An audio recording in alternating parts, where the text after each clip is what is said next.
Habang may panibagong water cannon attack ang China sa isang bahagi ng West Philippine Sea, sa isang bahagi naman nito, tuloy ang Balikatan 2024. Paglapag naman mula sa dagat at pagpunta sa dalampasigan ang inensayo ng mga kalahok kanina. At nakatutok live si Ian Cruz. Ian. Vicky, sumabak ngayon sa amphibious raid ang mga sundalong Pilipino na bahagi nga ng ship-to-shore movement ng mga sundalo.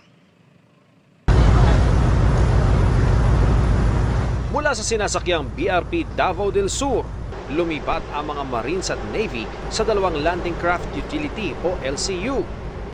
Nang tanaw na ang mainland Palawan, kumalas na ang LCU sa barko.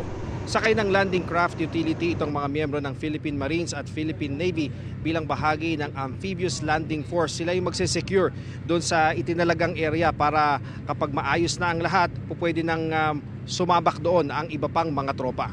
Land the landing force! Land the landing force!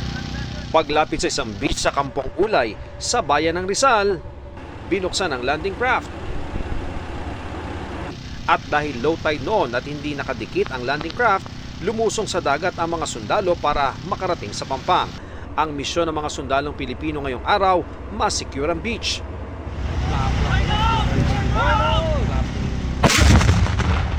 Yung skill kasi for ship-to-shore movements requires training talaga.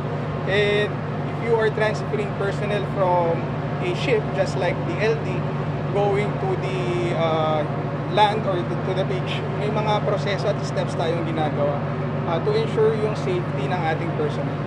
Bukod sa kasanayan, nakita ang importansya ng maaasahang barko ng Navy para sa pagbabantay at pagtatanggol sa teritoryo ng Pilipinas. This will give us an edge, especially right now that we are in a pelagic country. If we are to maneuver from the sea, kakailanganin talaga natin itong barko para maipadala ang ating puwersa dun sa beach landing site. Sa pag-ikot sa beach ng mga kasamahang Amerikanong sundalo para magmasid sa pagsasanay, nabalahaw ang kanilang bagi habang pababasa na ng beach. Tinulungan naman sila ng mga sundalong Pinoy. Vicky, kabilang nga sa mga inasahang malaki pang mga kaganapan na dito sa Palawan, yung live fire exercise para sa HIMARS o yung High Mobility Artillery Rocket System o HIMARS na kilala nga sa mundo na highly mobile at highly flexible na artillery. Sinasabing game changer itong HIMARS para sa depensa o opensiba ng isang bansa lalo na nga sa pagpuntirya sa malalayong mga target. Yan ang latest mula rito sa Rizal, Palawan. Balik sa iyo, Vicky. Maraming salamat sa iyo, Ian Cruz.